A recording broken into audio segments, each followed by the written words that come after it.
Hello, Geshe Lhakdor. Tangan so tadi.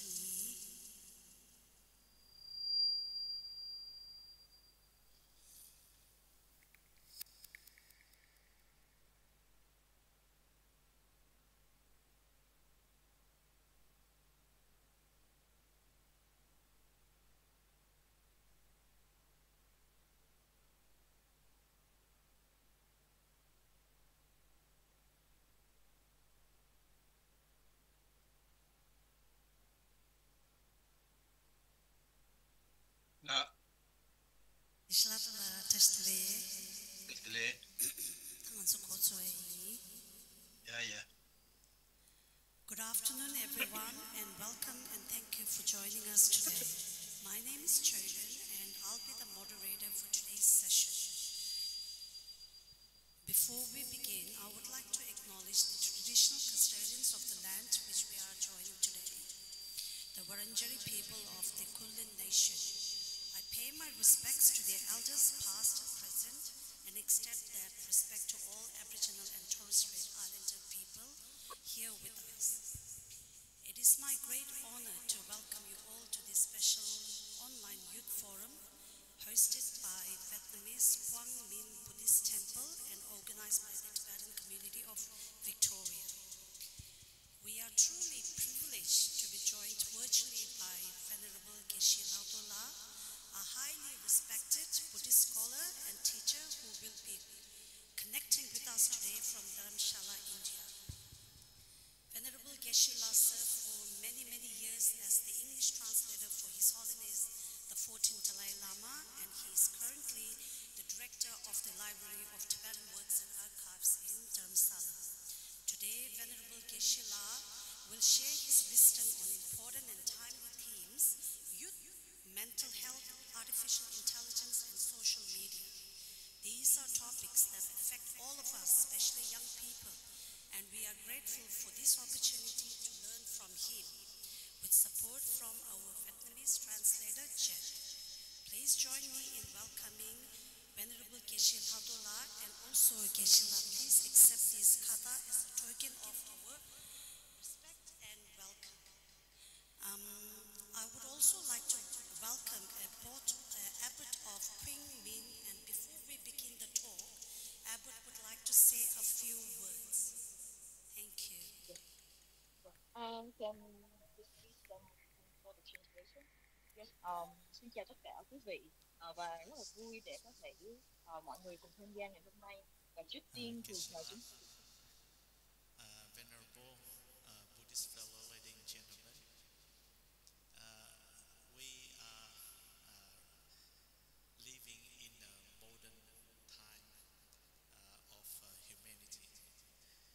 We enjoy a lot of invention from a lot of chúng ta people, sống ở trong cái thời hiện đại. but everything we enjoy, Mọi thứ chúng ta thụ hưởng. we continuously receive surprise. Chúng ta liên tục Not được too rất là long, nhiều thứ. AI is being Và highlighted by many people as something that there's only positive side.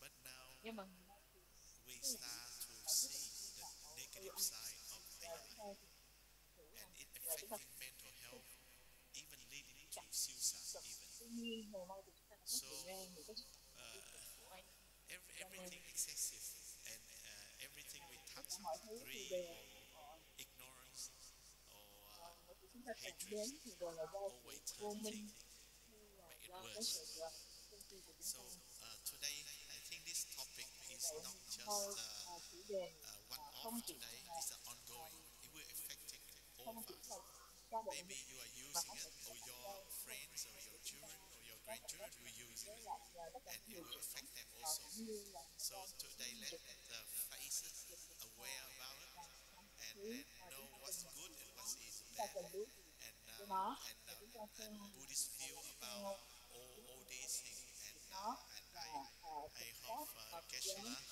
will một enlighten us in this vấn đề này topic and help và us to explore and have a more right New view Zealand có hướng dẫn chúng about ta this. để có Thank you có very chánh much. kiến Thank có you, được Geshe. cái Thank you.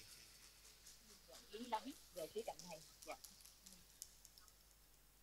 Dạ, và con cũng xin tranh thủ phiên dịch lại cái phần này là thứ người chủ trì thì xin chào đón tất cả mọi người đến với lại cái buổi của ngày hôm nay, và cảm ơn chân thành đối với lại thầy chủ trì của chùa Quang Minh cũng như là cộng đồng của khối cộng đồng của Tây Tạng ở tiểu bang Victoria ở Úc, và cũng như là cảm ơn Geshe Lhakdor là vị giáo thọ như là học giả ở Ấn Độ, và nhiều năm trước đây thì thầy đã là vị phiên dịch cho Đức Dalai Lama thứ 14, và ngày nay thì thầy đang là giám đốc của thư viện. Và với một cái trí tuệ của ngài thì cái chủ đề của ngày hôm nay đó là về tâm thức cũng như là việc sử dụng AI ở trong cộng đồng, trong mạng xã hội như thế nào, và nó đã ảnh hưởng đến những người trẻ ra sao. Và vì vậy thì ngày hôm nay thì mong thầy có thể hướng dẫn và chia sẻ về chủ đề này để cho tất cả chúng ta có thể được biết, và cũng như chúng con sẽ dâng trong ta để thể hiện cái lòng tôn kính với thầy, và cũng như là cảm ơn thầy chủ trì của chùa Quang Minh của thầy để cho chúng con có được cái buổi ngày hôm nay. Yes.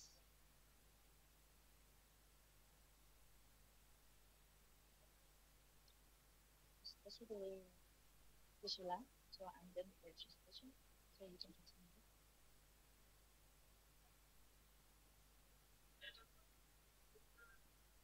Dạ, mọi người có nghe được con không ạ? 마시에 들베다. 이게 고도야 고성고. 고도. 근데 니바디 단도 베트남에서 주리에데 가령에 때 시에네 참샤 주르주 제국요래 사이멀테니어스레 컨데레. 냠도 주는 디케 잡데네 디스터브 치도와. Hi Jed, I got a quick question. Yes, can you hear me? Will the translation be simultaneous, or will you wait until Geshe finishes talking and then you will translate? I'm not sure. It's up to you. Pardon? It's up to you. Maybe wait until Geshe finishes talking and then you can translate. Is that okay? Yeah, it's okay. No worries. Thank you. Geshe talk soon, and they should have translated. 다디시네 다 저희침바디 가르스나 까마가지 시에레 까마 십주스레베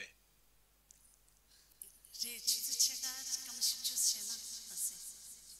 아니 내 제가 시에는 뭐란 주도 제가 시에는 주도 찍은 걸 그러와 로와 아니 디 제라 문에 제나 디 단단다 트랜스 투아 유지 말디 디 문에 제나 simultaneous translation 다든사 트랜스 파기 지젤라미 디 transmitter the FM the sanga yorwa diche to nani tuzo thola do marchiya tade juma ya tinde ji gumba shena tarinda ka chesum do chada trin ngada mangbo shes me chidan andi je de ya tuwa tilin des che go gorwe rebe ya ta tande she de inji ga she go rwa naso that first of all I would like to express my appreciation to the Tibetan community of Australia, Victoria, and the Kunmin Vietnamese Temple for organizing this talk on youth, mental health, artificial intelligence, and social media. This is actually a varied and happy topic, and will be very difficult to do any justice in such a short time. But I have always been saying and thinking that there is no need for us to make this world very complex. This reminded me a beautiful write-up by a Tibetan scholar called Gindu Chumbel, who said if you make a simple thing as very difficult and complex, then they will recognize you as a scholar, although nobody will understand it. But if you make a complex topic as simple, then nobody will pay much attention. Unfortunately, this is the case. But I have, of course, no intention to make things complex. In fact, it will be my endeavor to touch on few topics. As the Venerable Abbot has suggested, that I will try to inject in the major Buddhist concepts to deal with any problems in the world. The other topics like artificial intelligence, social media, and all these things, I know you know better than me, so I don't want to spend too much time on that. But as a kind of food for thought, I will highlight few things,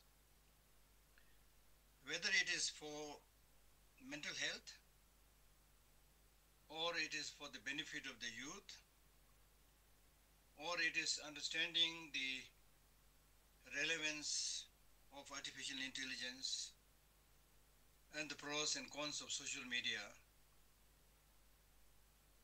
or if you are making your life meaningful or not. There are a few outlines on which we need to spend our time, not only during this talk, but in our daily life. We need to ask this very pertinent question, that are you looking for simple day-to-day pleasures, or are you looking for long-term happiness? This is an important topic to think about. I have no time to elaborate on it. Second point is, are you living in harmony with the law of nature, or are you going against the law of nature? Be it in terms of your physical health, mental health, use of social media, artificial intelligence. You need to see these things, that whether this will contribute to your living in harmony with the law of nature or against the nature. And even more pertinent, important question is that today we live in a very busy world, and everybody says I'm busy, as if just to be busy is the important thing. So the key question is, why are you running so much? What is it that you are trying to achieve in this life, even if you don't talk about future life? What is it that you are trying to achieve? And especially to the more experienced elderly people, have you already achieved a part of it by running so much until you are 60 or 70? Have you achieved a little bit of what you are pursuing?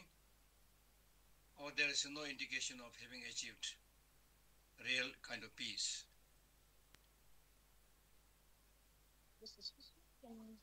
These are a few things that you need to think about. So I'll stop here for the Vietnamese translation. Dạ, trước tiên thì Gisela gửi lời chào đến tất cả quý vị, và cũng như là Gisela muốn cảm ơn đối với là cộng đồng người Tây Tạng ở Victoria, Úc, cũng như là chùa Việt Nam, chùa Quang Minh cũng đã kết hợp để tổ chức cái buổi chia sẻ ngày hôm nay về chủ đề là về tâm thức đối với lại những người trẻ, cũng như là về sử dụng công nghệ trí tuệ nhân tạo AI đối với lại social media, đối với những phương tiện truyền thông. Và đây cũng có thể là một cái chủ đề nó hơi nặng một tí, hoặc là chủ đề nó hơi khó một xíu, nhưng mà với một cái thời gian ngắn thì tôi nghĩ là có thể nói được quá nhiều, bởi vì người Tạng thì có cái câu nói là nếu như mà một cái việc mà nó đơn giản mà chúng ta làm cho nó trở nên phức tạp thì người ta mới nghĩ chúng ta sẽ là những cái vị học giả để làm.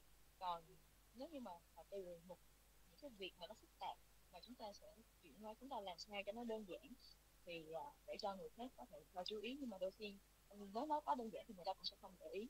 Thì đây cũng là một cái trường hợp như thế. Nhưng mà thầy nghĩ là đối với lại những cái việc mà nó có thể phức tạp là do cái cách mà từng cá nhân mọi người chạm đến nó như thế nào. Và ngày hôm nay thì thầy cũng muốn chia sẻ là từ cái góc nhìn của Phật giáo để làm sao chúng ta có thể giải quyết cái vấn đề này. Bởi vì ngày nay thì với trí tuệ nhân tạo AI thì hầu hết là người có thể biết nhiều hơn là thầy, và thầy cũng cho nên là thầy cũng không muốn tốn quá nhiều thời gian để đề cập để nói về vấn đề này, nhưng thầy chỉ muốn chia sẻ với chúng ta một số điểm nhấn. Thì thứ nhất là khi mà đối với lại cái tâm thức của chúng ta thì làm làm sao chúng ta có thể mang lại những cái lợi ích cho những người trẻ, và chúng ta hiểu được cái việc chúng ta sử dụng AI như thế nào và nó liên quan như thế nào đối với công nghệ cũng như là mạng xã hội, và làm sao để cho cái cuộc sống của chúng ta nó có ý nghĩa hay không, làm sao chúng ta ứng dụng được những cái mặt tích cực, những cái mặt tốt ở trong cái đời sống của chúng ta, thì đây là câu hỏi. Và liệu là chúng ta đang muốn là mình có được những cái niềm vui đơn giản, tức thời, hay là chúng ta muốn có sự an lạc lâu dài, thì chúng ta hãy tự suy nghĩ luôn cho bản thân mình.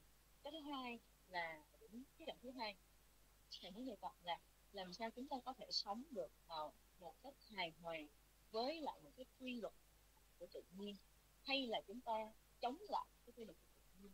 Thì đối với cái việc mà chúng ta sử dụng tâm thức của chúng ta sử dụng ứng dụng công nghệ AI, thì liệu chúng ta tiếp tục để chúng ta sống hòa bình, để chúng ta sống cùng với hiện tại, hay là chúng ta chống lại nó? Thì cái điều mà quan trọng hiện tại của chúng ta là chúng ta đang sống ở trong cái thế giới bận rộn này, hay chúng ta đang tỏ ra là rất là bận rộn? Và để chúng ta tỏ ra bận rộn thì nó là sự quan trọng, hay là tại sao chúng ta lại phải vội vã, chúng ta lại chạy quá nhiều cho những cái gì mà chúng ta đang muốn đạt được đến, và chúng ta có thể chạy cho đến năm 60, cho đến năm 70, và liệu chúng ta có đạt được những cái gì mà mình mong muốn chưa, hay là chúng ta đã phá cái định hướng của mình, hay mình đã biết là mình đang chạy vì và thực tế là mình làm tất cả mọi thứ đó là vì những cái điều mà chúng ta mong muốn như thế nào, chúng ta có tin tưởng gì chưa? Okay, done. Yes, I'm done.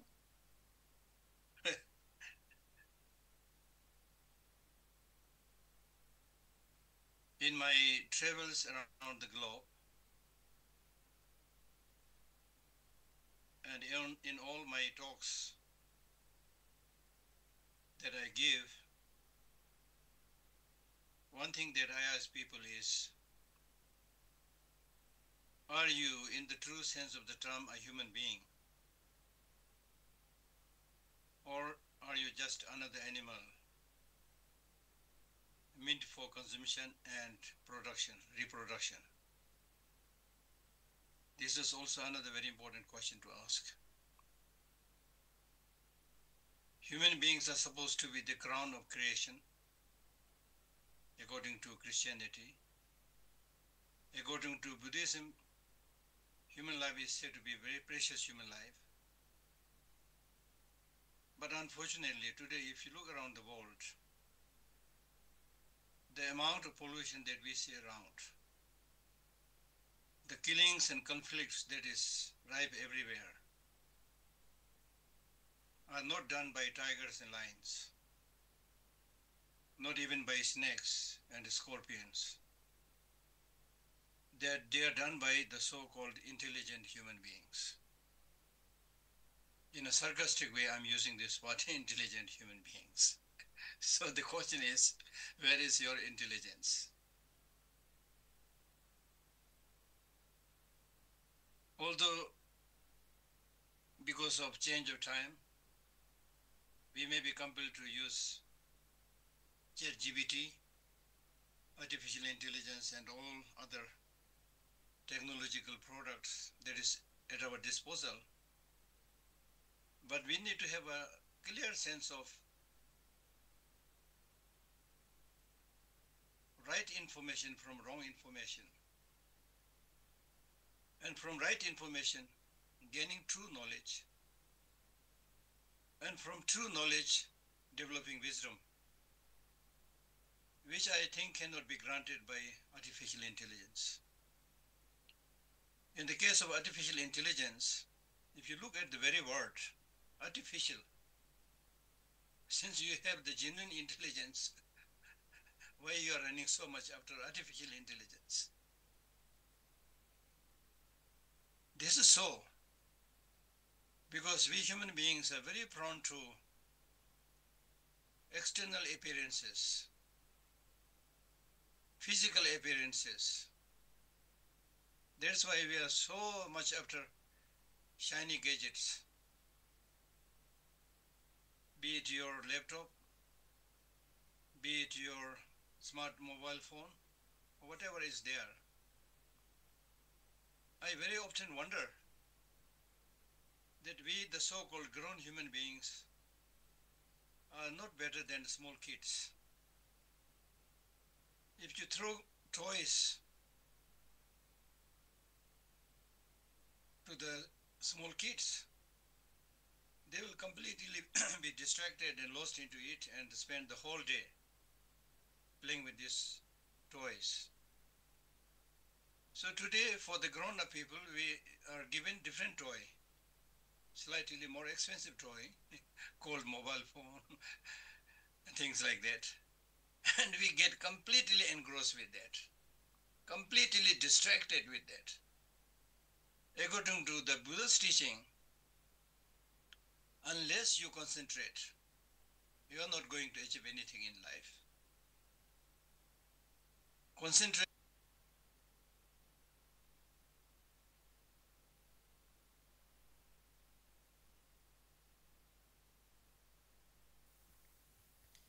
Hello, Geshe so cool. Hello.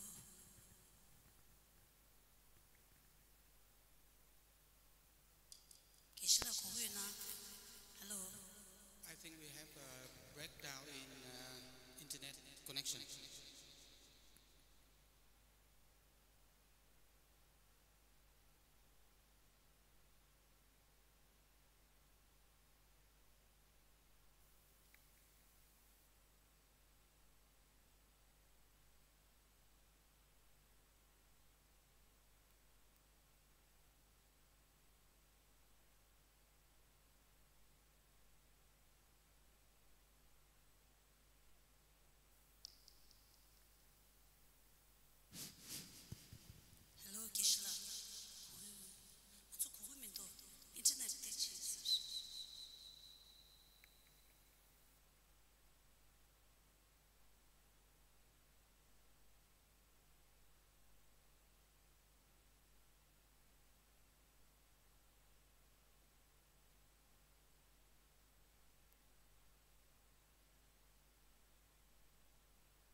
cái mặt trí tuệ của AI thì tại sao chúng ta lại cứ phải bám đuổi theo, chúng ta phải phụ thuộc theo, chúng ta phải lệ thuộc vào AI, chứ không phải chạy theo AI như vậy. Bởi vì chúng ta hãy biết là những cái kinh nghiệm mà chúng ta tự có được thì liệu chúng ta có phải phụ thuộc vào AI hay không? Bởi vì ngày nay chúng ta luôn luôn bận rộn với lại laptop, chúng ta bận rộn với lại điện thoại thông minh, và ngay cả bản thân của chúng ta, liệu chúng ta có tốt hơn một đứa trẻ con hay không? Chúng ta cho những đứa trẻ những cái đồ chơi, ngày xưa chúng ta cho trẻ con những cái đồ chơi như thế nào, và ngày nay chúng ta cho trẻ con đồ chơi đắt đỏ hơn, đó chính là cái điện thoại thông minh.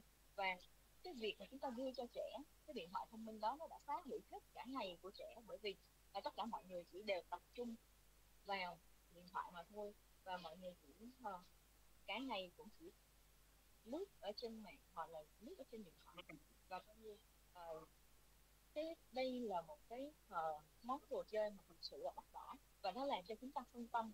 Và trong cái giáo pháp của Đức Phật thì nếu như mà chúng ta có được cái sự tập trung ở trong cái đời sống của mình thì nó mới có thể mang lại cho chúng ta được cái nguồn để có thể đạt được cái sự an định, được cái sự định trong cái tâm thức của chúng ta. Còn thì khi đó chúng ta mới có thể nhận diện được chính bản thân mình.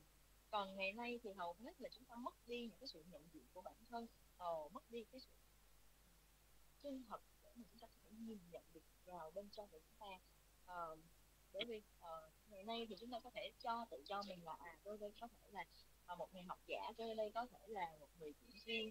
Chúng ta có thể muốn là chúng ta cố gắng trở thành bất cứ một ai đó, ngoại trừ cái việc mà chúng ta muốn nhìn sâu vào chính bản chất của mình, chính bản thân của mình, và chúng ta không nhìn nhận lại bản thân của mình.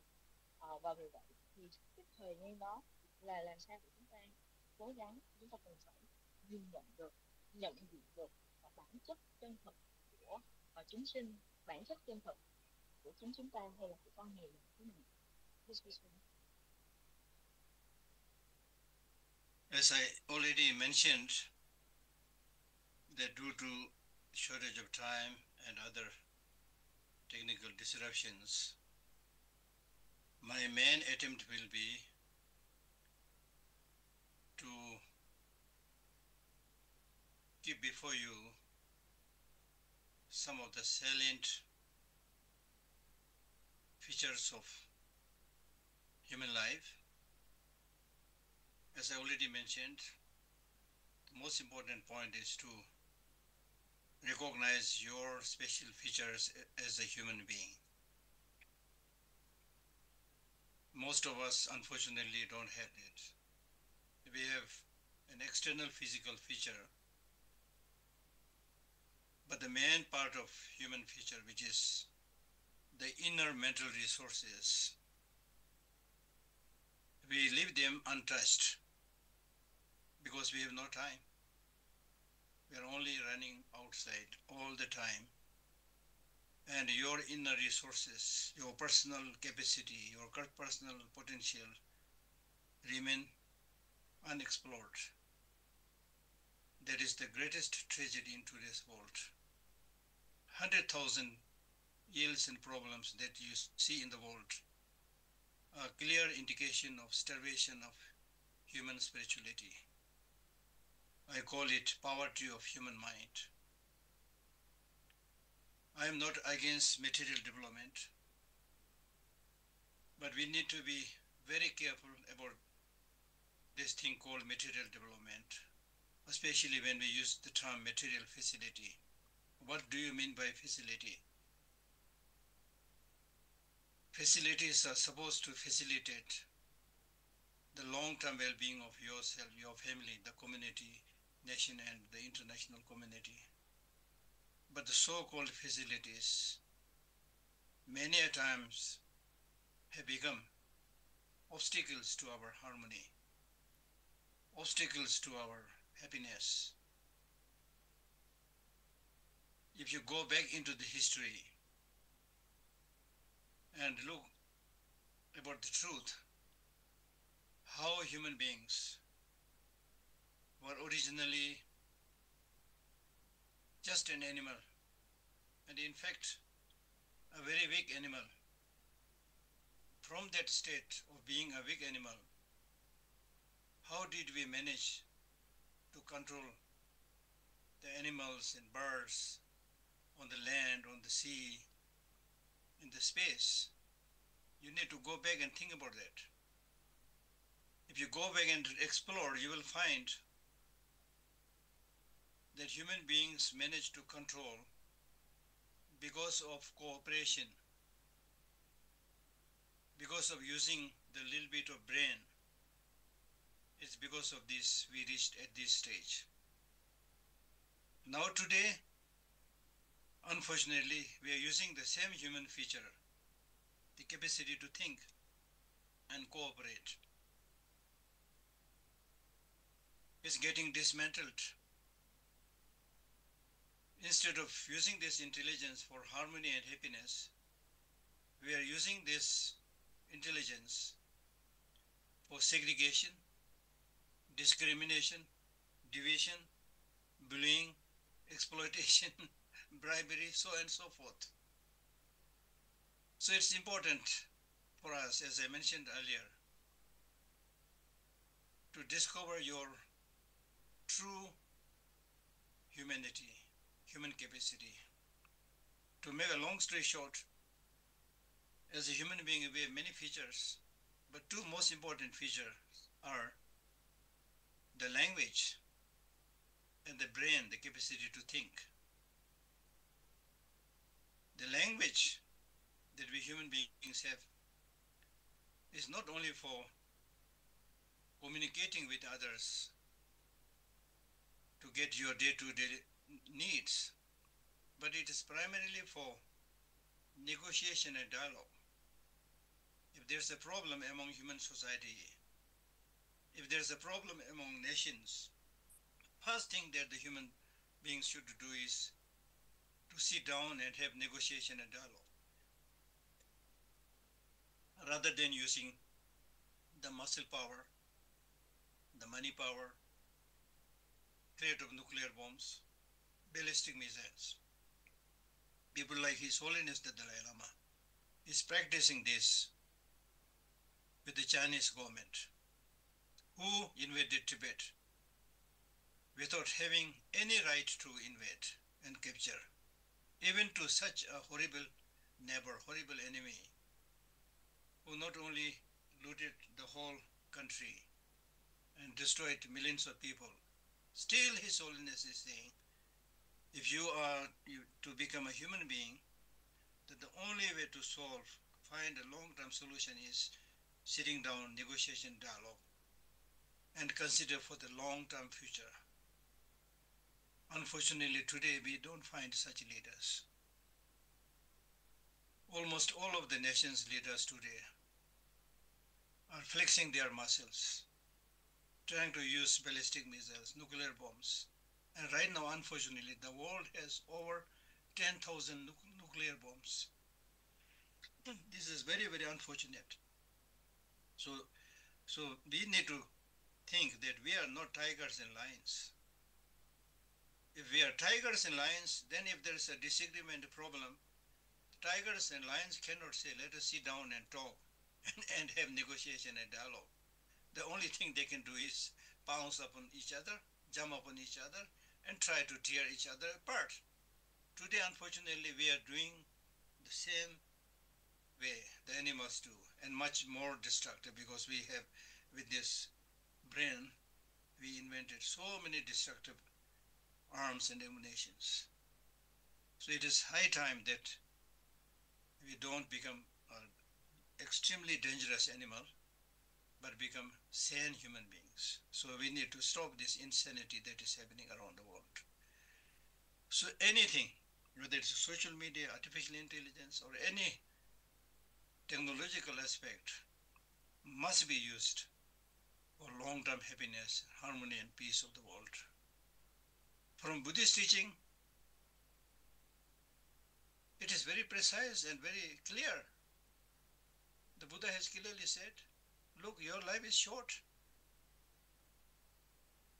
and you don't have to kill people. They will die.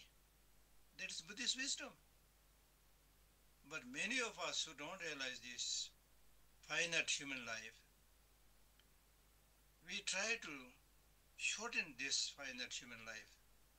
We try to completely destroy the ecological balances and the mineral and forest resources that we have.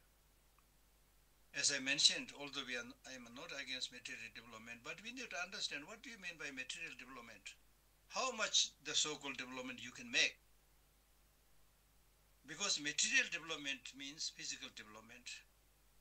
Material physical development has to come from physical material resources, like mineral resources, forest resources, water resources, and so forth. Forest, mineral, water, these are physical resources. Anything that is physical has a limitation. So how can you make unlimited progress from limited resources? You will only end up destroying the environment, destroying the forest, which is already happening everywhere. Look at the changing patterns of the weather.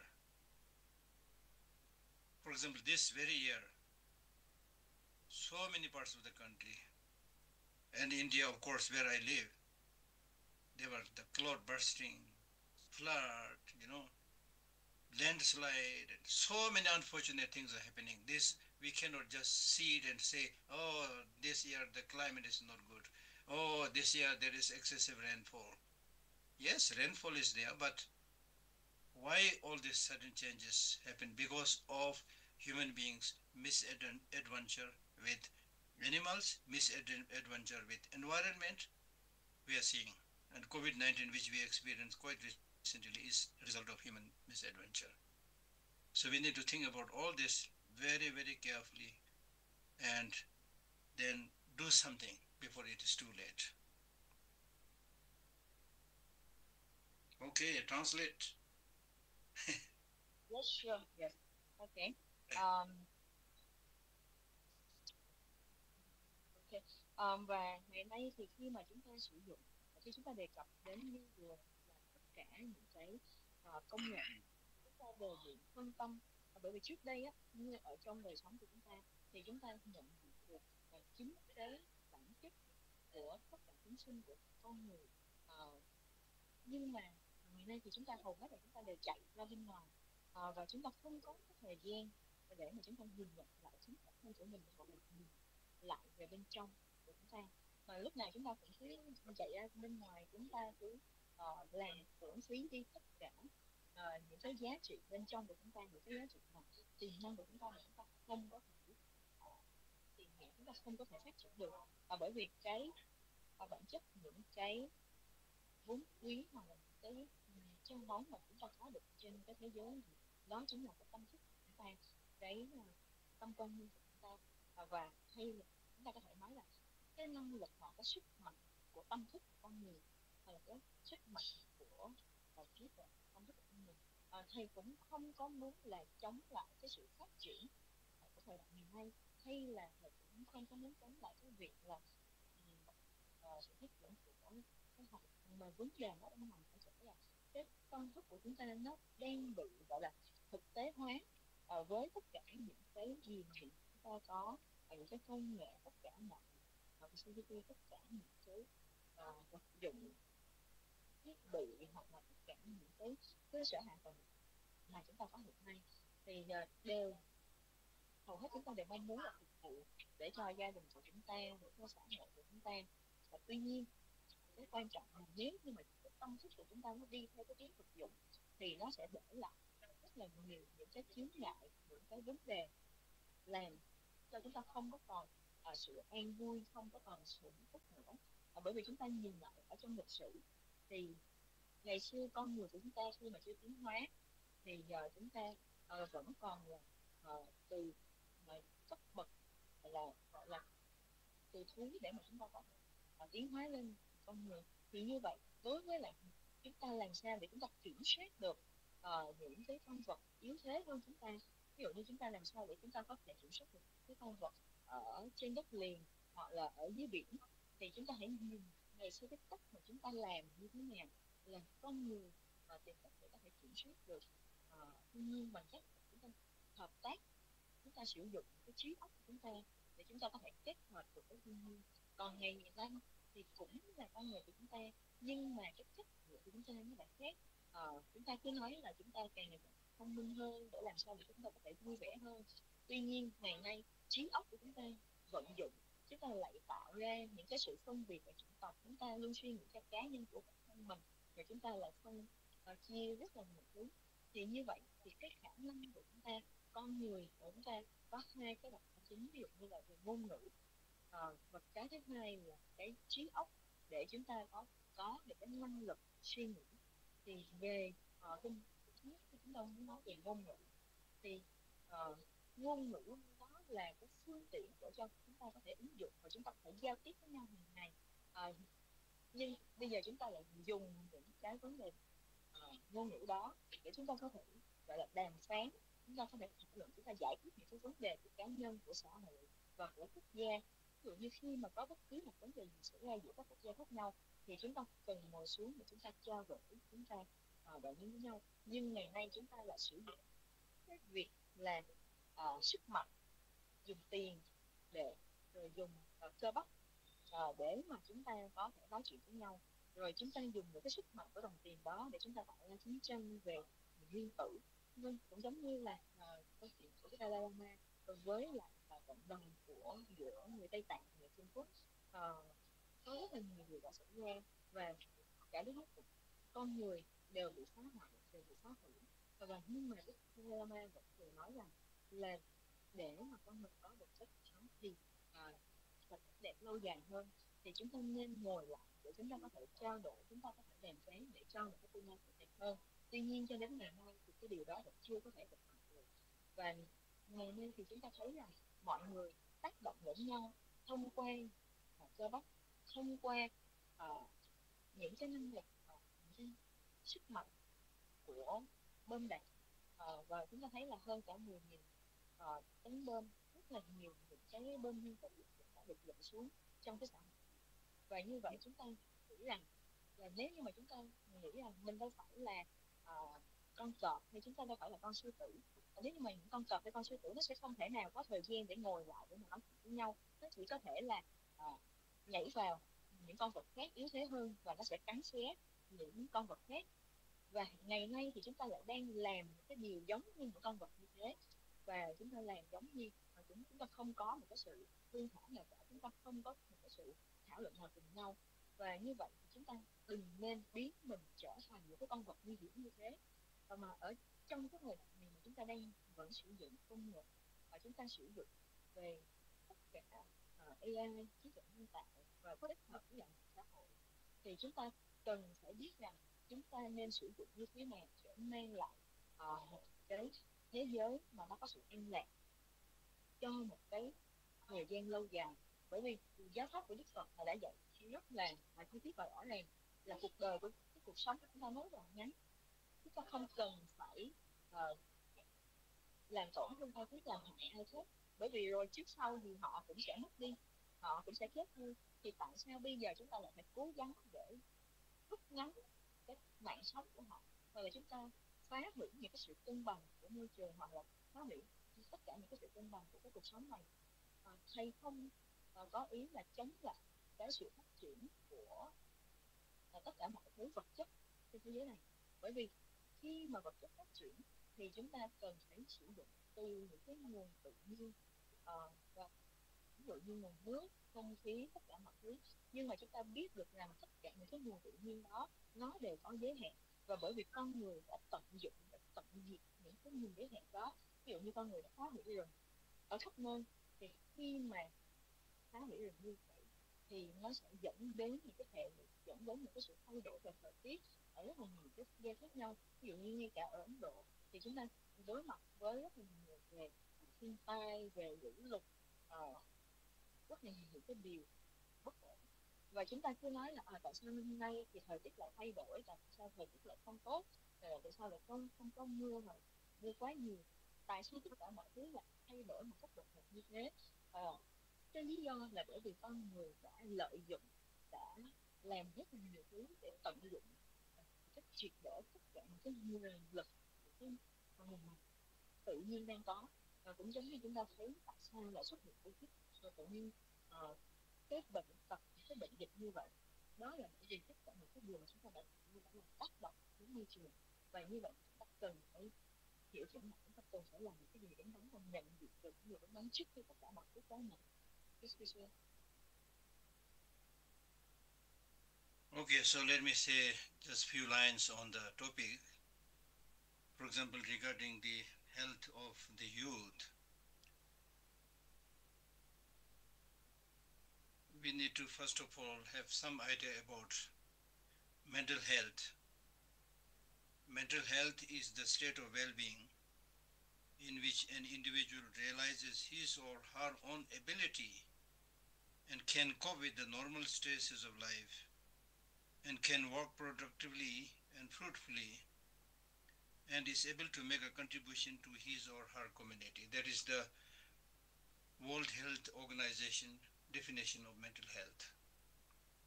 So this clearly says, number one, taking out your own inner capacity resources and deal with difficult situations, including stresses, and then to be able to make a contribution to the community and the society. In this connection, child's mental health means child and adolescent mental health is defined as the capacity to achieve and maintain optimal psychological functioning and well-being. But unfortunately, in today's world, almost all countries without exception, where we see children facing abuses, be it physical abuse or emotional abuse. Especially about emotional abuse, it is number one due to negligence by the parents, because parents are so busy, they have no time to look after their children. Second, the presence of a mentally ill, depressed, or suicidal person in the home, or family members with drug or alcoholic addictions and domestic violence, particularly against one's mother, that very strongly impacts the child's mind. Likewise, loss of parents to death or divorce. Now today in the so-called developed countries, there are more and more divorce. Divorce also causes negative impact on a child. As a consequence of biological outcome, at the cognitive level, there will be slow language development. In my quite recent visit to America, I've met number of young Tibetan kids who are very slow in language development, plus attention problems like attention deficit hyperactivity disorder, attention deficit disorder, low or poor IQ, so on and so forth. These are rooted, number one, in the absence of love and care shown by parents and whoever is the caregiver. Number two, small kids using too much junk food. Please be very careful about that. When I was in America just 2 years back, I had this opportunity meeting many young kids. All these young kids are, without exception, eating the same junk food that we are eating in India. Please, you need to be strong and stop this. And then too much exposure to screen, especially small kids. Age 1 to 5 is the time for proper development of the brain, where parents' love and affection is the most important thing needed. 97%, as I said, brain development takes place at that time. If you don't be very careful, then the child will get addicted. The brain will get addicted to that, and later on it will be very, very difficult to rectify it. So the point that I'm making is, we need to be very, very careful about younger generation. I have been in a challenging note in many of my talks and discourses saying that, what is the responsibility of the elder generation? If you are a parent, you should be really, really responsible for proper, complete growth of your children. Even if you're not parent, the elder generation, In the case of Tibetans, we have a special responsibility to take care of our younger generation. And I even went to the extent of saying that if you don't want, for the time being, you can even postpone talking about Tibetan independence. You can even postpone talking about Nirvana enlightenment. But one thing that you cannot postpone is, what am I doing with my younger generation, the small innocent kids? Am I in a position to nurture them so that they'll grow healthy Tibetan citizens or Vietnamese citizens who are able to take care of themselves in terms of material development, in terms of their physical, emotional development, so that they are really confidently stand on their foot, and then proceed further for nirvana, enlightenment, independence, and so forth. If you lose this basic requirement, it is of no point talking about big things. And in this area, unless be very careful and attentive, we might come up with a group of younger generation who may be a kind of distracted, lost generation, like any younger generation that you see in the world. Externally, they look quite smart, but internally, totally, absolutely poor, with no love, no compassion, no confidence, no long-term future and vision.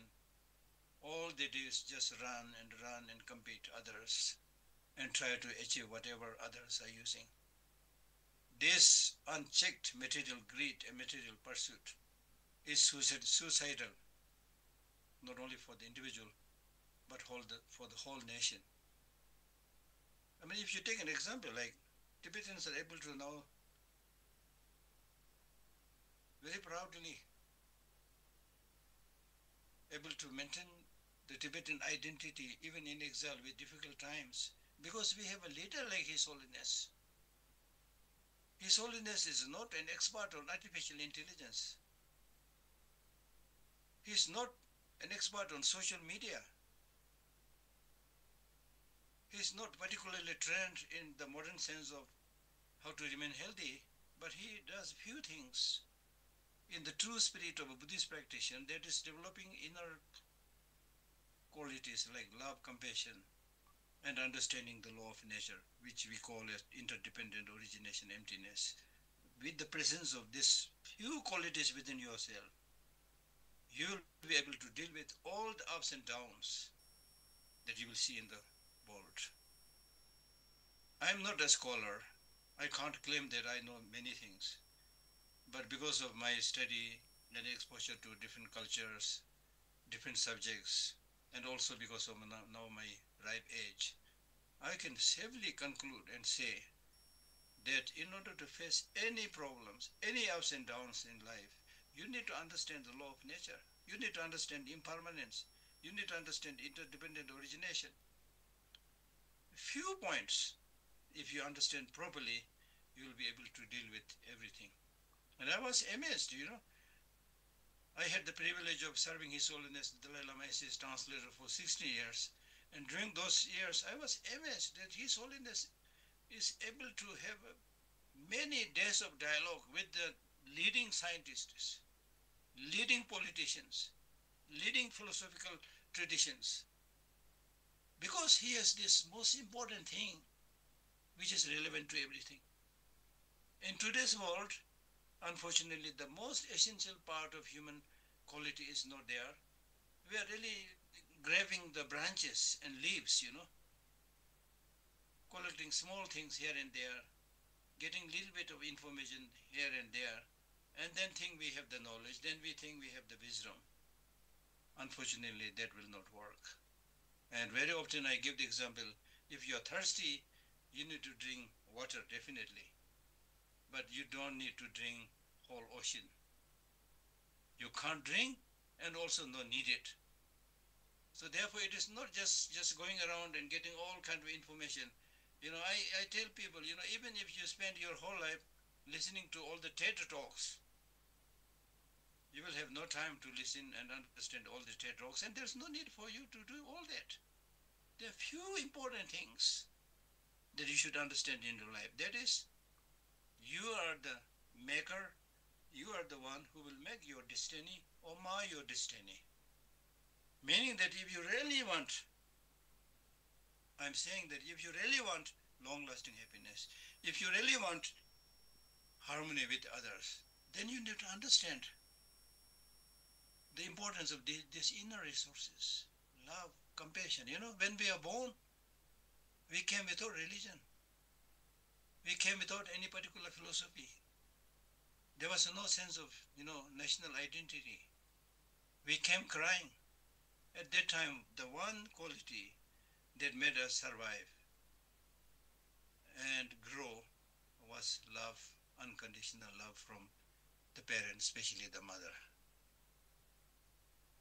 So important. And later on, when in the end part of your life, when you grow old and may not be able to take care of yourself, at that time also the one quality that will help you is the love, the contentment, things like that. All right. Mowgli is your name, Mowgli? Please translate. Yes. You can call me Cheese. Dạ, mọi người có nghe con rõ không ạ?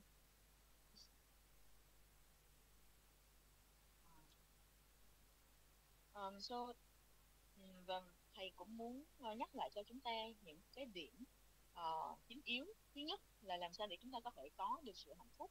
Thì trước tiên là để mà chúng ta có được sự hạnh phúc thì chúng ta sẽ phải làm cho cái tâm thức của chúng ta nó được mạnh khỏe. Và đối với lại từng cái khả năng của từng cá nhân thì ở trong cái đời sống này thì làm sao để chúng ta có thể xây dựng hoặc là chúng ta có thể đóng góp được cho chính bản thân của mình, cho cái sức khỏe tâm thức của chúng ta và cho cộng đồng. Thì khi mà chúng ta có được cái năng lực ở trong nội tâm của chúng ta thì chúng ta mới có thể giải quyết được tất cả mọi cái tình huống ở bên ngoài, và chúng ta sau đó thì chúng ta mới có thể cống hiến được cho xã hội, cống hiến được cho cộng đồng. Thì làm sao để chúng ta dạ mọi người vẫn nghe con được đúng không ạ? Và ngày nay thì nếu như mà không có bất cứ một cái ngoại lệ nào cả, bởi vì cái điều quan trọng là làm sao để chúng ta có thể giúp đỡ được cho thế hệ trẻ, cho những người trẻ. Bởi vì hầu hết thì đôi khi là ngày nay cha mẹ rất là bận rộn và không có thời gian để chăm sóc cho con cái của mình, hoặc là ngay cả những cái vấn đề ở trong gia đình nếu như mà cha mẹ không quan tâm, không chăm sóc thì đến một thời điểm nào đó một số những đứa trẻ nó lại nghiện rất là nhiều thứ, nghiện đồ chơi, nghiện rất là nhiều cái trò chơi. Và cha mẹ chính là những cái người mà tác động và ảnh hưởng đến cái tâm thức của trẻ con. Bởi vì và một cái điểm nữa là ngày nay thì hầu hết các bậc phụ huynh hoặc cha mẹ đều có những cái sự gọi là ly dị. Ở rất là nhiều những quốc gia phát triển thì cái tỷ lệ mà cha mẹ ly dị với nhau rất là nhiều. Và còn đối với lại xã hội thì là làm sao đối với lại cộng đồng của người Tây Tạng thì điều quan trọng là phải quan tâm đối với lại thế hệ trẻ, đối với lại đứa trẻ ở đây. Và cái điều mà chúng ta cần quan tâm là chúng ta phải làm sao cho những đứa trẻ đó nó có sự tập trung, để nó không có những cái vấn đề về phân biệt, hoặc là không có những cái vấn đề trầm cảm, hoặc là có những cái gọi là thiếu trí tuệ hoặc thiếu IQ.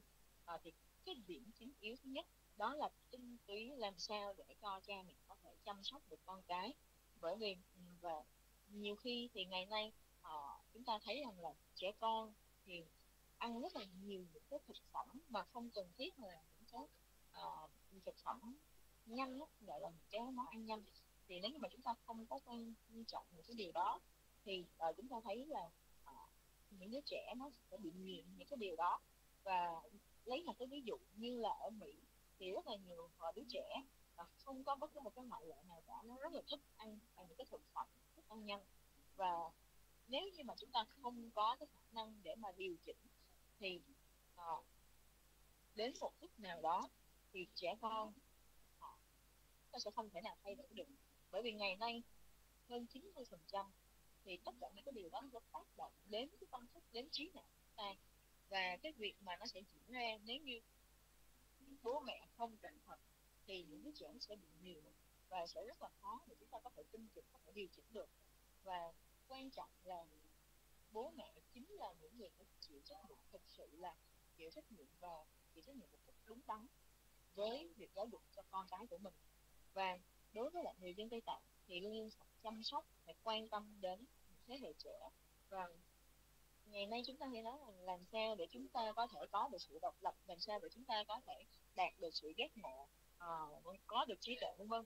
Nhưng cái việc mà nếu như mà chúng ta không có được cái sức khỏe cho tâm thức của chúng ta, thì những cái việc mà gọi là làm sao chúng ta có thể làm được những cái việc lớn, ví dụ như ở đây cho dù là người Việt Nam hay là cộng đồng người Tây Tạng, thì nếu như mà tất cả mọi thứ thì chúng ta chỉ dựa vào cái việc mà cái vật chất hiện tại thực dụng á, thì làm sao để chúng ta có thể phát triển được cái tương lai của chúng ta. Mà cái điểm quan trọng là chúng ta mất đi cái cơ bản thì không còn một cái lý do nào để chúng ta có thể nói được những cái điều lớn lao hơn.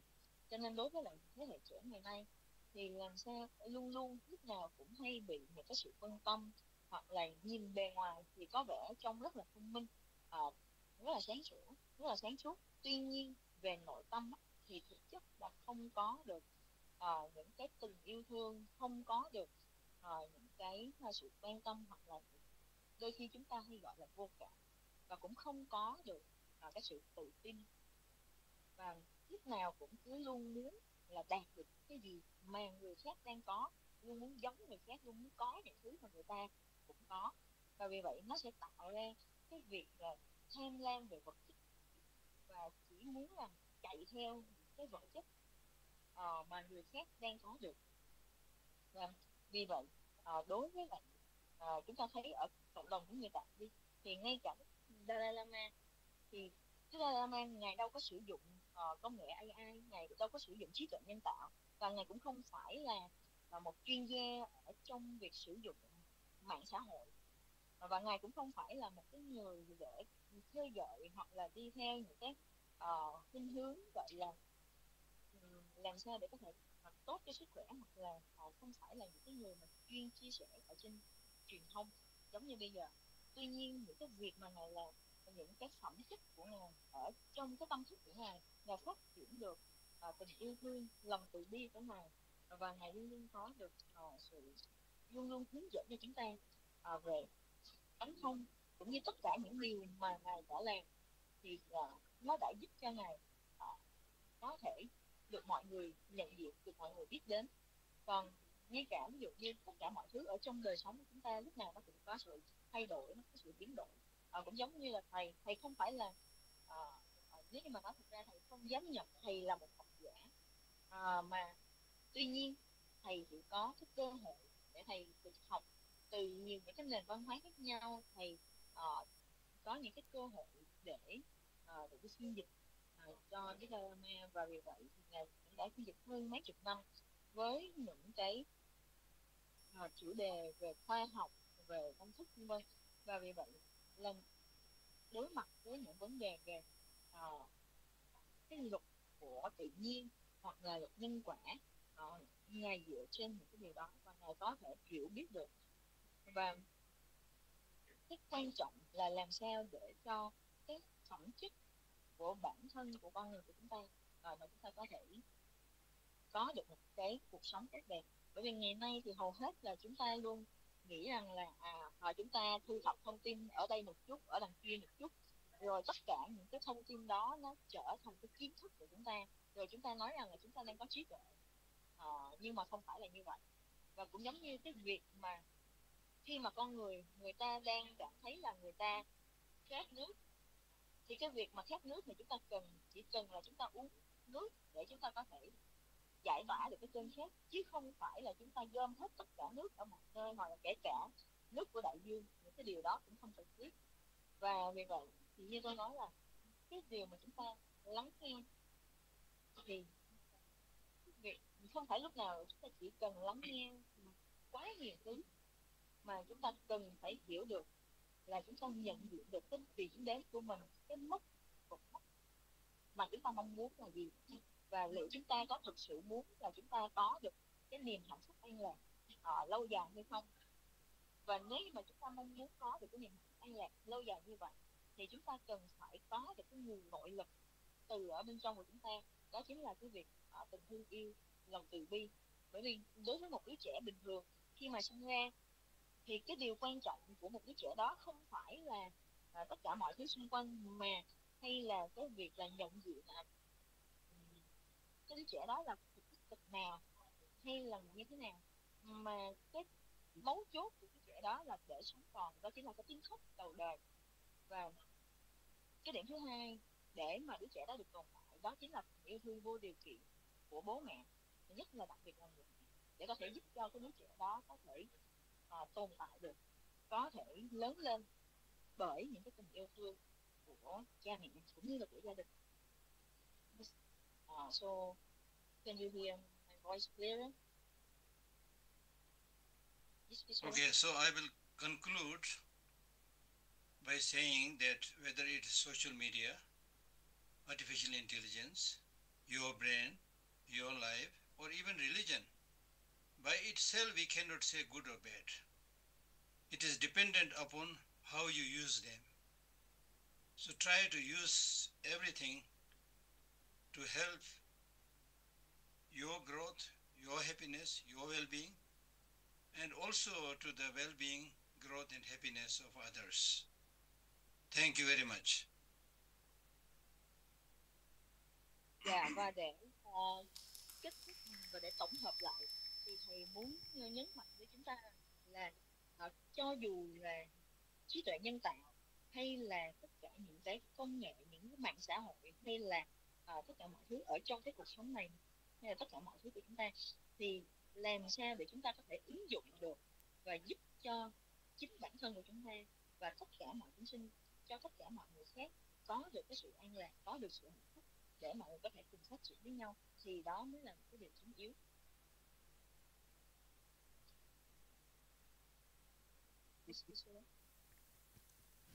Thank you so much, Geshe, and thank you, Vietnamese translator Jed. Now we will open the floor for questions. Please raise your hand or type in the chat if you have any questions. Thank you. Và kính thưa quý vị là bây giờ thì chúng ta sẽ chúng ta gửi lời cảm ơn đến Geshe đã có cái buổi chia sẻ, và bây giờ là đến mục là hỏi đáp. Thì quý vị có thể đặt câu hỏi trực tiếp hoặc là quý vị có thể viết ở trên khung chat ạ.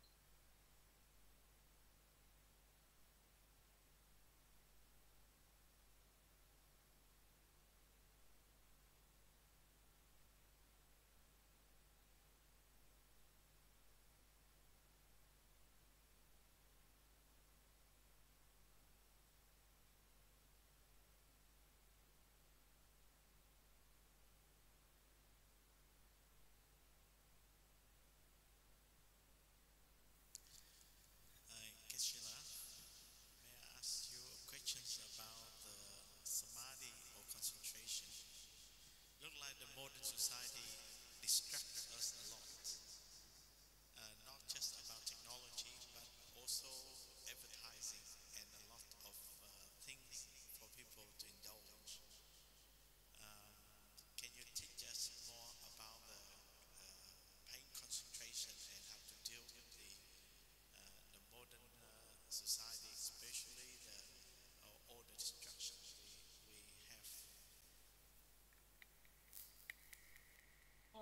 As I mentioned, okay, yeah, translate please, yeah.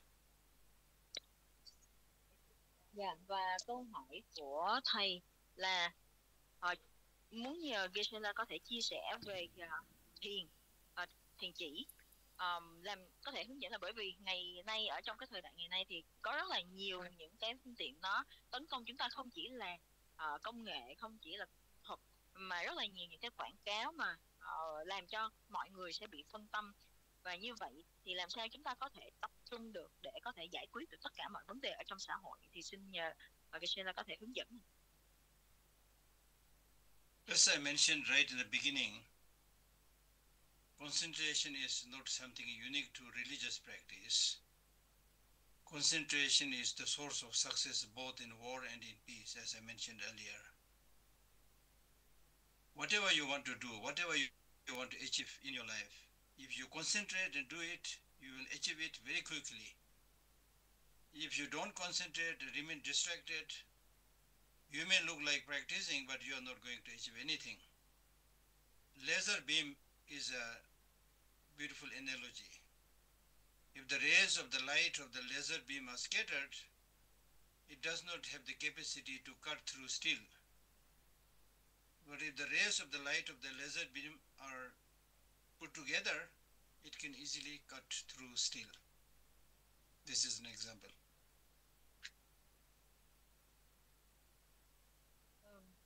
Dạ.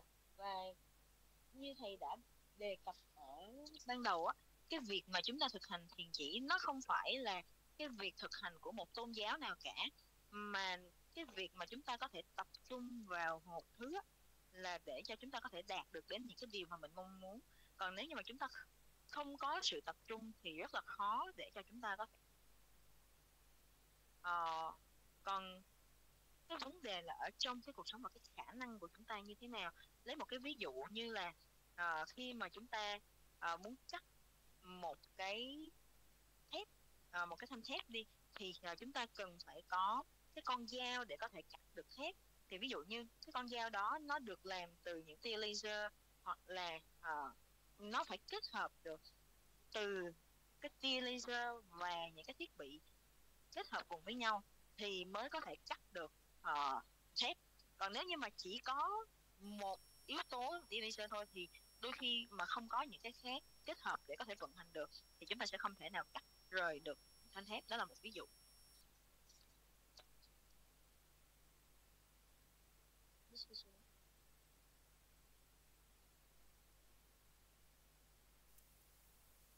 Any more questions from the floor?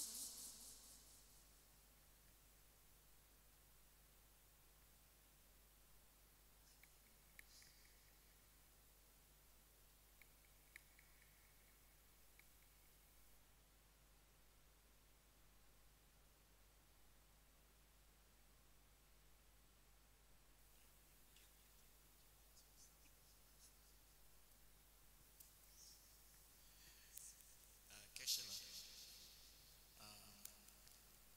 in the modern time, there are a lot of charity, there are a lot of good thing people do, and they also marketing, and they also try to promote many good charity, many good work. But if we help them all, we will exhaust them. So how do we balance that? So that the concentration, we still can achieve the concentration and also helping some charity. The Buddha has là bởi vì ngày nay thì có rất là nhiều những cái chương trình từ thiện, những cái chương trình thiện nguyện được đưa ra, và mọi người đều mong muốn làm sao để có thể quảng bá cho những cái việc tốt đó. Nhưng nếu như mà chúng ta chỉ cố gắng, chỉ chăm làm tất cả mọi thứ như vậy thì ngay cả bản thân của chúng ta cũng không có nhiều khả năng, và chúng ta cũng không cảm thấy rất là mệt mỏi. Vậy thì làm sao mà chúng ta có thể cân bằng được giữa cái việc thực hành thiền định cũng như là cái việc mà chúng ta có thể giúp được cho tất cả những việc từ thiện hoặc là những cái việc thiện nguyện đó. in the text is mentioned that perfection of giving is not removing the poverty of everybody. If that is the case, then we have to say Buddha has not reached perfection of giving, because we still have so much poverty. So therefore, in terms of Buddhist practice in general, the Buddha always says, try as much as you can. He's not forcing anybody to become perfect in one day. So similarly, giving also and practicing charity also, we must understand the different types of charity. In today's modern world, we may focus more on the practice of charity in the sense of giving material things. But in the Buddhist teaching, the most important charity or gift is the gift of dharma, gift of education, gift of knowledge, and the gift of protecting other people's life. Third is material giving. So again, we live in a material world, so we pay so much attention to the material things, which is Okay, but as it is clearly mentioned somewhere, if you want to help somebody, give him the art of fishing, then giving the fish. If you give the fish, that person will consume that fish and then again pour. If you teach him the art of fishing, that person will be able to take care of itself. Okay? Dạ, và thầy có nói rằng là ở trong kinh điển thì Đức Phật cũng đã có hướng dẫn cho chúng ta về cái phương pháp mà chúng ta có thể bố thí hoặc chúng ta có thể cho đi, bởi vì trong xã hội thì vẫn có rất là nhiều những cái hoàn cảnh họ vẫn thiếu thốn hoặc là họ vẫn nghèo khó, và Đức Phật nói rằng là chúng ta có thể cố gắng ở trong cái khả năng mà chúng ta có thể, nhưng cái việc mà chúng ta bố thí hay cái việc mà chúng ta cho đi á thì chúng ta cần phải hiểu được như thế này, bởi vì ngày nay thì hầu hết mọi người chỉ tập trung cho vật chất, nhưng Đức Phật đã đề cập rằng là cái việc quan trọng mà chúng ta cho đi hoặc chúng ta bố thí đó là chúng ta bố thí pháp, hoặc là chúng ta chia sẻ về giáo pháp. Khi mà chúng ta chia sẻ về giáo pháp chính là chúng ta đang giúp cho họ có được cái nền tảng về giáo dục, mang đến cho họ về kiến thức. Và một cái điểm quan trọng nữa mà Đức Phật chỉ dẫn cho chúng ta khi mà chúng ta thực hành bố thí là chúng ta bảo vệ cho những người gọi là vô úy thí, có nghĩa là chúng ta bảo vệ cái đời sống, bảo vệ cái mạng sống của những chúng sinh khác, của những người khác. Và cái việc mà chúng ta chỉ giúp đỡ cho người khác ở cái vật chất á, nó sẽ không có đạt được cái hiệu quả tốt, bởi vì cái câu nói là chúng ta nên cho người ta cái cần câu cá hơn là chúng ta cho họ con cá. Bởi vì nếu như mà chúng ta cho họ con cá rồi á, thì sau khi mà người ta đã sử dụng xong cái con cá đó rồi thì người ta lại quay trở lại cái cuộc sống nghèo khổ. Còn cái việc mà chúng ta cho họ cái cần câu cá là chúng ta đang giúp cho họ cái phương tiện để họ biết cái cách câu cá, để họ cải thiện cái cuộc sống của họ. Yes, Geshe.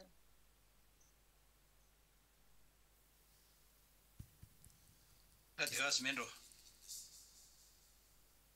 Rwe, jing tuwachi yu na jik dang ane xa ni, shira ringpo dang na jungwa ni ta, di do na di xibon gorgi do thang chik do la ni jungwa yungu mar da. Chudagi tuwajik tangirwa, and inshallah we will have one more question after Chuda. Las. Ngin le tungtung jawe tapsi che ko. Just like Isla, my question is, how does the Buddhist philosophy help to the dementia patient? Dementia. No. Dementia, the good news, there is really good news. The good news both from Buddhism and both from science is, in Buddhism we say, Komsel Jedru Kunchen Jundetu. That means if you train your mind continuously, it will become clearer, and through that you are able to become Buddha, achieve enlightenment. Science, in the classical physics, they used to say that when you grow older, you will suffer from dementia. Everybody will suffer from dementia, old age sickness. But the new physics, the modern science says, no, that is not true. They talk about neuroplasticity. If you continue to use your brain, it will become plastic. And the communication within the brain will remain alive. So it's very, very important scientific finding in accordance with the Buddhist teaching. So it's important that one should, it's not just the brain. Elderly people, over 60, over 70, they should use all part of their body as much as possible. Sometimes what happens is some people even start thinking I'm an old man after they cross 50 or 60, then they don't do any exercise. So if you continuously do exercise physically, your hand, your legs, your back and everything, especially brain, you will remain agile and active for a long, long time. So that's good news actually. So we have to do, not just read from the books. Dạ, câu hỏi là làm sao mà cái khoa học có nghĩa là triết học có thể giúp đỡ được cho cái cơ thể của chúng ta, hoặc là làm sao có thể giúp đỡ cho tất cả thân thể của chúng ta. Thì thầy trả lời là cái tin tốt á, là đối với lại giáo pháp cũng như là về khoa học á, thì cái việc mà chúng ta luyện tâm, hoặc là chúng ta thực hành, chúng ta đào luyện tâm thức của mình, giúp cho cái tâm thức của chúng ta nó sáng rõ, thì nó có thể giúp cho chúng ta là có thể đạt được cái sự giác ngộ của chư Phật. Còn đối với lại khoa học á, thì nó về mặt khoa học thì khi mà cái tâm thức cũng như là cái cơ thể, cái thân thể của chúng ta càng ngày mà chúng ta càng lớn lên, càng trở nên lớn tuổi hơn, thì nó sẽ làm cho cái việc mà luyện tâm như vậy thì nó sẽ giúp cho chúng ta là khi mà lớn tuổi á, thì chúng ta sẽ không có bị lẫn, hoặc là không có bị những cái bệnh tật về trí tuệ, về trí não. Và nhưng mà đối với lại cái thời hiện đại này á, thì mọi người nói là đôi khi là nó cũng không có hẳn là đúng thực như vậy, mà mọi người nói là khi mình não chúng ta mà chúng ta không sử dụng nhiều thì chúng ta không có cái sự giao tiếp hàng ngày á, thì trí não của chúng ta nó sẽ trở nên tệ hơn. Tuy nhiên đối với lại giáo pháp của Đức Phật thì ngài nói là không chỉ là chúng ta sử dụng cái tâm thức của chúng ta, mà chúng ta còn phải sử dụng, chúng ta cần phải tập thể dục, hoặc là chúng ta cần phải sử dụng cơ thể của chúng ta càng nhiều càng tốt. Bởi vì khi mà chúng ta cảm thấy là mình lớn tuổi, khoảng 50 cho đến 60 tuổi, nếu như mà chúng ta không có tập thể dục, thì như vậy cái cơ thể của chúng ta, kể cả trí não của tâm của chúng ta, thì nó sẽ không có được minh mẫn, nó sẽ không có được hoạt động tốt về lâu về dài.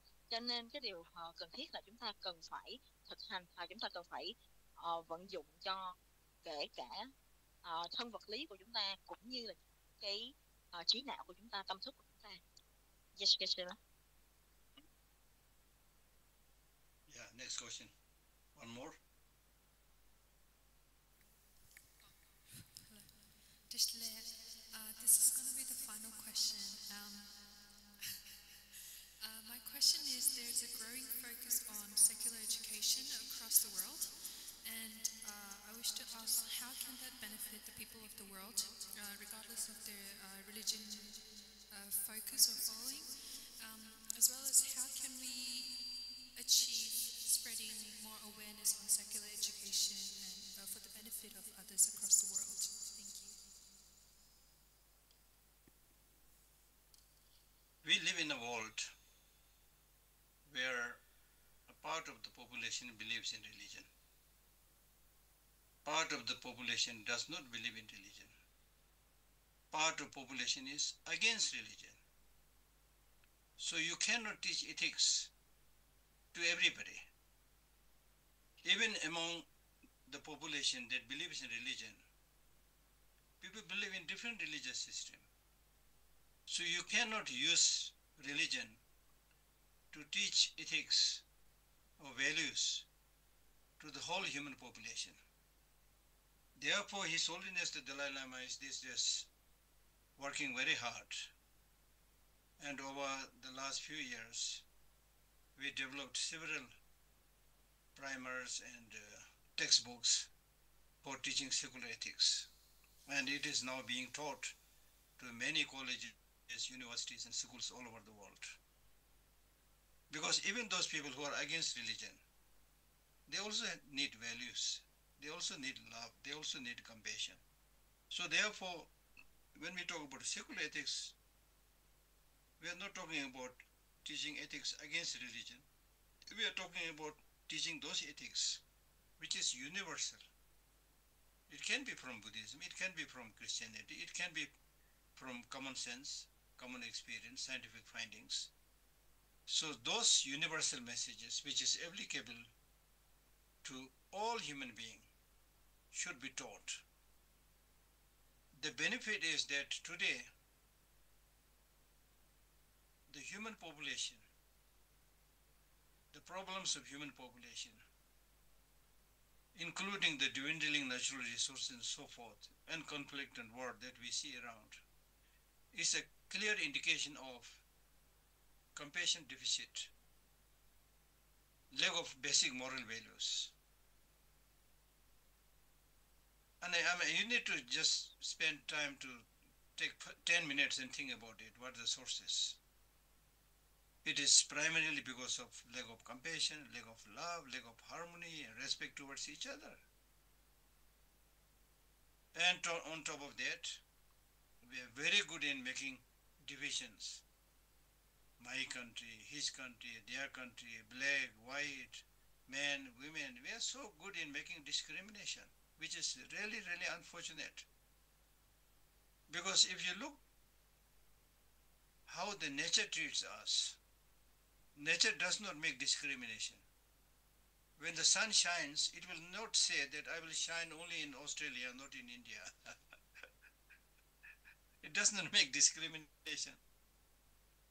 When COVID-19 came, it did not make discrimination. So if you don't pay attention to such things, we'll all suffer together. Before you start experiencing suffering, you are very good in making discrimination. But when the real problem comes, for example, the environmental destruction, I have always been saying that the environmental destruction that's happening today is much, much, much more dangerous than the COVID-19 problem. COVID-19 was an awful experience, but we came up with some kind of vaccination and so forth. But due to environmental destruction, if there is a shortage of water, how are you going to solve it? If you get the air completely polluted, how are you going to solve it? So unless we be very alert and aware right now and take steps right now, I'm afraid that there will be total collapse of the whole system, not just few nations, but the whole world. So therefore, in order to protect from such unthinkable disaster, we need to see the most important thing, that we are all same human being. That's the most important thing. We are all same human being. We all want happiness, do not want suffering. Based on that, then use your human intelligence. What is it that will bring us happiness?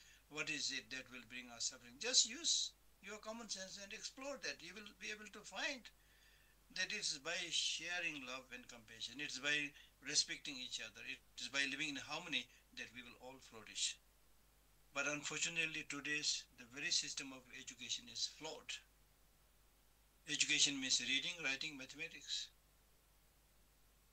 Education is not for human flourishing. So education means human flourishing. Education means educate, means to take what is already there within you, take that out and empower each and every individual. So that should be understood, not only in today's context, but in the context of human culture and human civilization. Thank you.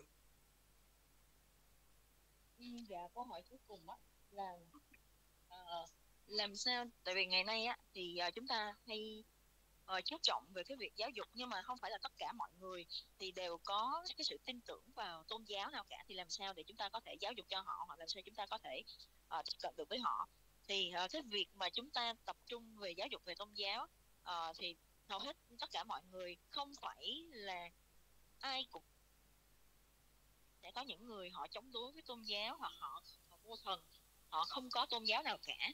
Thì làm sao, nếu như họ không có tôn giáo và họ cũng không thích về tôn giáo, thì làm sao chúng ta có thể giáo dục được cho họ, hay chia sẻ về những cái vấn đề liên quan đến giáo dục hoặc đạo đức cho họ.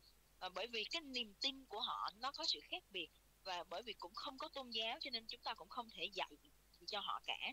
Và tuy nhiên, ngay cả đối với lại Đức Dalai Lama thì Ngài cũng đã có những cái hướng dẫn, những cái chỉ dẫn chúng ta rằng là cho dù con người có hay không có tôn giáo thì họ cũng cần có những cái giá trị, và cũng đều cần đến cái tình yêu thương, cái sự quan tâm lẫn nhau. Và vì vậy thì chúng ta được dạy rằng là chúng ta cần phải mang lại những cái lợi ích cho con người, làm sao giúp cho họ có được cái niềm vui.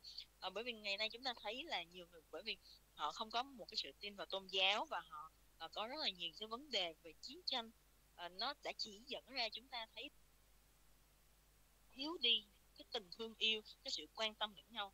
Cho nên là chúng ta hãy nghĩ, tự xem xét lại rằng, ví dụ như chúng ta hãy suy nghĩ trong vòng khoảng 10 phút đi, là cái cuộc sống này rất là nhiều người đang bị thiếu những cái tình thương yêu đó, họ đang thiếu đi những cái sự an định, những cái sự an bình ở trong tâm thức của họ.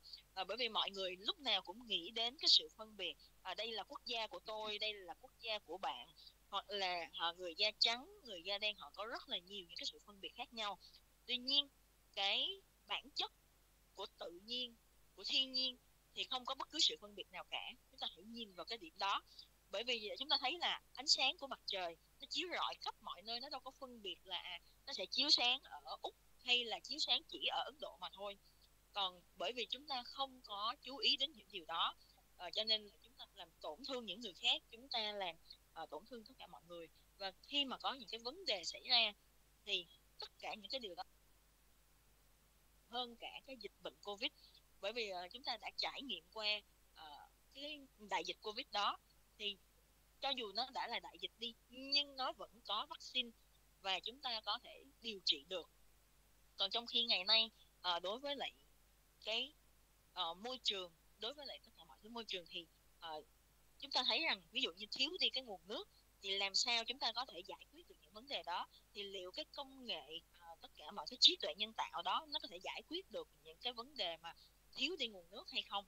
Rồi ví dụ như những cái sự nghèo đói ở một số quốc gia thì làm sao công nghệ hay làm sao những cái trí tuệ nhân tạo đó có thể giải quyết được.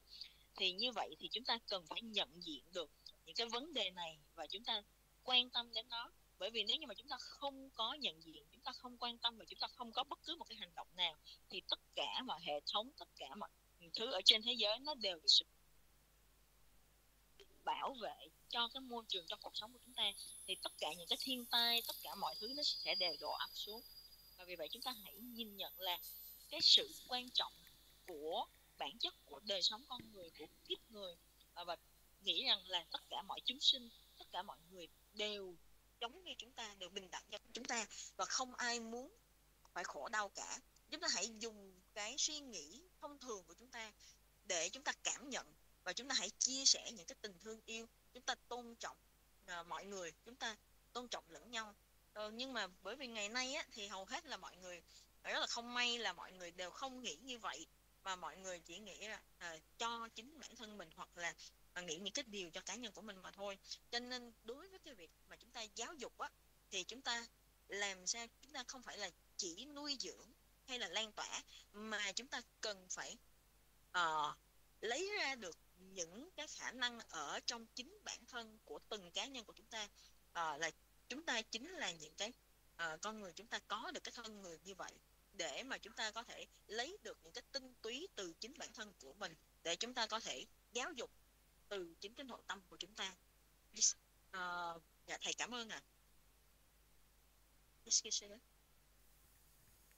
Thank you. Thank you so much, Geshe Lhakdor, for sharing your inspiring insight this evening. Your reflection on youth, mental health, AI, and social media have given us so much to think about and learn from. I would like to sincerely thank the Vietnamese translator who helped make this session accessible to everyone. Finally, thank you to all the participants for your engagement and thoughtful questions. Your curiosity and openness make discussion like this truly meaningful, especially to Abbot for asking 2 questions. On behalf of Abbot of Quang Minh Buddhist Temple and the Tibetan community of Victoria, we wish you all a peaceful and wonderful night. Thank you once again, Geshe Lhakdor, and we look forward to more opportunities to learn together in the near future. Thank you once again, Geshe Lhakdor. Dạ, và thay mặt cho chúng con xin được phép gửi lời tri ân đến Geshe đã dành thời gian để chia sẻ cái buổi ngày hôm nay, và cũng như là cảm ơn đến thầy trụ trì cũng như là chùa cũng đã hỗ trợ cho chúng con, cũng như là cảm ơn người phiên dịch đã hỗ trợ cho cái buổi này, và cảm ơn tất cả những quý vị cũng đã tham dự cái buổi chia sẻ ngày hôm nay.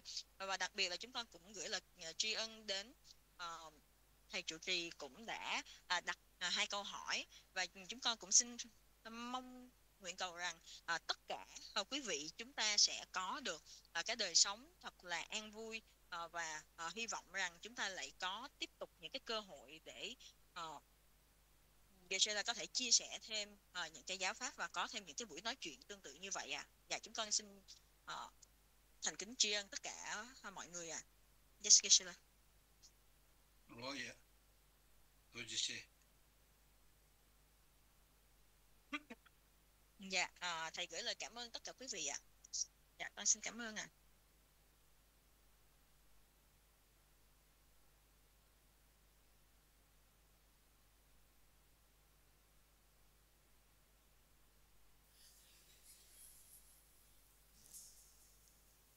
What's going on?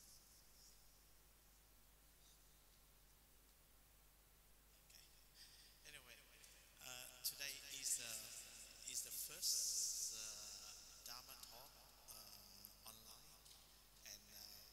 and also direct interaction between speaker and all the audience. I'm sorry for some of the technologies preparation is not up to the standard, but we will definitely will because this is almost like test run. It's the first time, and then I'm sure that following will be much better. But also, I don't know, shall we finish it now, or should we keep this going? Because we can have something like this once every 2 months or every month. What do you think? Do you prepare for that, or do you have time for that, or you think it's today you learn something? How about Tingley? Tingley. Hello, everybody. I think it's a really good idea to host this kind of events so that we can share knowledges by the scholars, give insights about the ongoing issues, how to solve these problems out, and help especially the young generations come out of these complex problems going on in relation with the digital ages. So it should be really helpful, but we should definitely try to bring more participants in order to spread the messages and to make to extend the benefits to the more participants or the more approach to the wider society perspectives. So in this way we can definitely make these sort of events more meaningful. And the Venerable Apple's thinking about bringing more benefits to the people who really come true. That's what I think. Thank you.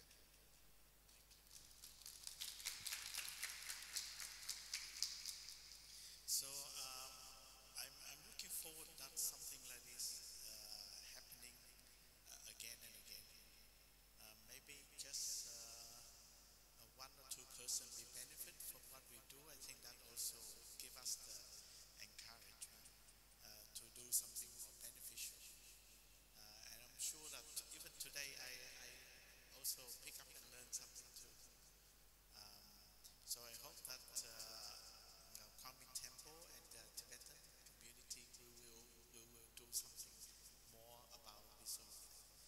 I'm sure that next time it will be much better in terms of participant and technology and whatever, because the first time I'm not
because AI and all that social technology be part of your life more or less. Okay, it's okay. Just feel comfortable.